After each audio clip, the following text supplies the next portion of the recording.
Hello, my name is Ijoma Serafi, and I'm the Advocacy Officer for Building Blocks of Peace Foundation.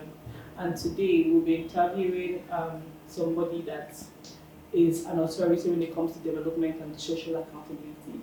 Please join me in welcome Mr. Hamzat Lawal. Welcome. Well, thank you. Do you think hate speech has any kind of impact on the peace and security situation in Nigeria? If yes, can you give us some examples? Well, yes, hate speech have an impact on peace, prosperity, and insecurity in Nigeria.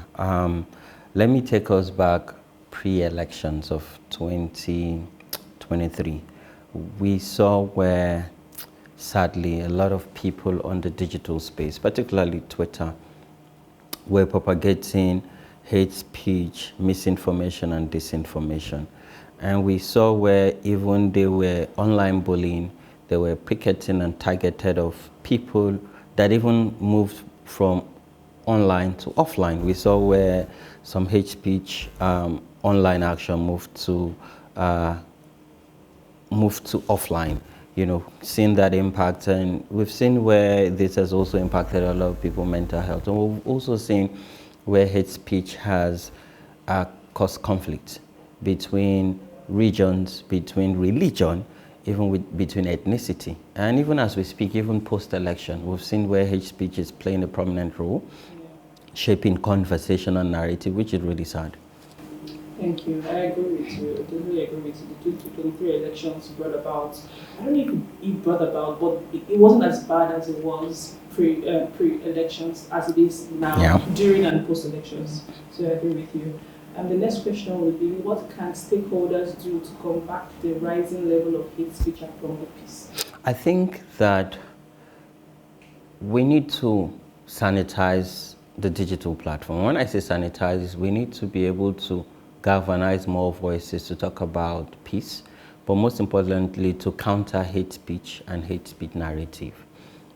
And maybe talk to some of these people, because I believe people propagate hate speech because they're ill-informed. If you've traveled across Nigeria, so for me, I've traveled to the 36 states, and I've not just been to the capital, I've been to various communities in the state. And when you visit these communities, we have similarities. We're all affected equally, be it whichever region you're from or whatever religion you practice. So I think that we need to have more voices talk about the experience of Nigeria, the experience of Nigeria's culture, our rich heritage in terms of even diversity, and amplify it, and also build more capacity and share more knowledge, particularly to people who are heavily users of digital platform and have followers. That you can use your platform to showcase good, but also counter hate speech and show that, we are one indivisible entity. There's something that I think I asked you this question behind the scenes, but I'm going to ask again. So there's a thin line between freedom of speech and what tends to be hate speech. So where do you think people draw the line? Because when young people hear, oh, we want to combat hate speech, we want to sanitize the digital space, they hear, oh, you want to take away Twitter from us, you want to take away, our expression of ourselves. So where does it coincide, hate speech and freedom of speech? I think there's a thin line. You don't care to explain. I agree, because you see, I was careful to use the word sanitize, because I see politicians are also hoping and waiting for some activist or some civil society to say, oh, we need to regulate. No. We have already over-regulated digital platform. And even if we need to regulate, we need to enforce. But it has to be from the part of the platform, because the platform itself is an enabler of both good and bad. So you need to enforce to ensure that the platform does not enable hate. So I think it's important that, yes, people must continue to have freedom of expression within the digital space, because that's guaranteed by their right, but also by our constitution.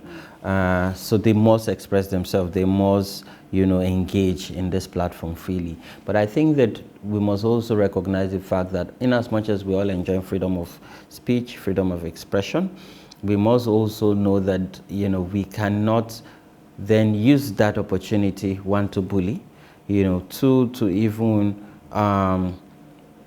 because we've seen now people assassinate people's character on the digital space, and they just run with it. So I think that what's important is for people to become more aware, more conscious of the implications of their actions, the implications of their reaction, or the implication of what they say, and how it trickles down to how it would even affect them.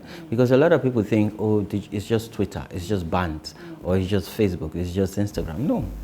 This would inform if you would get employed in another 5 years. This would inform if you get a visa to some countries in another 5 to 10 years. So again, I think that we cannot clamp down on people using digital media, and even I see sometimes, they're tracking people using digital media, but I think that we just need to educate people about it and also be careful around how we use this platform to promote peace, but most importantly, to even share, our aspiration for what Nigeria should be.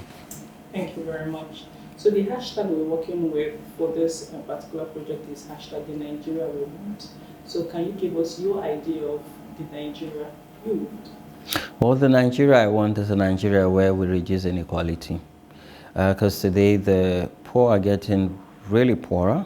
People cannot afford 3 square meals, not let alone even a decent meal that is nutritious, while the rich are getting richer. I want a Nigeria where public schools function optimally, where public hospitals are working, where children from low-income households can get timely, quality, and free education that is already promised. I want a Nigeria free of corruption, where public officials will not become so powerful that impunity will strive they steal public resources and nothing happens to them. I want a Nigeria where there's an equality, where there's gender equality, where people with disability gets the same rights and opportunities to strive. I want a Nigeria that is peaceful, that is prosperous, and that can compete in the global economy. Amazing, thank you. And I see that's why you run Connected Development. We try. You do all this here. Thank you.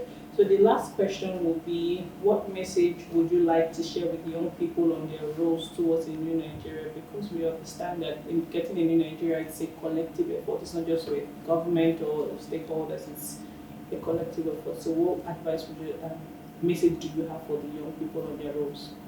You see, our democracy is very young, and as for young people, I think in enjoying your youthfulness, is to also be conscious of the fact that you can play your own role in building Nigeria and building the nation, particularly contributing your own quota, and be proud so that when you're older, you can tell stories of the journey, but most importantly, how you were part of that journey, how you were part of that struggle. So my message to you is get as much knowledge as possible, but also share this knowledge, collaborate, and let's hold hands together, because I believe that we cannot do it alone. We must work together, to make this country greater than what she is. Thank you so much. We've come to the end of our interview. I'm so glad that we had this interview. Thank you for allowing us, your audience, and hearing us and giving us this interview. Thank you so much. Well, it's my pleasure, and continue the great work that you're doing, because without peace, we cannot have prosperity. The most important ingredient in society is peace.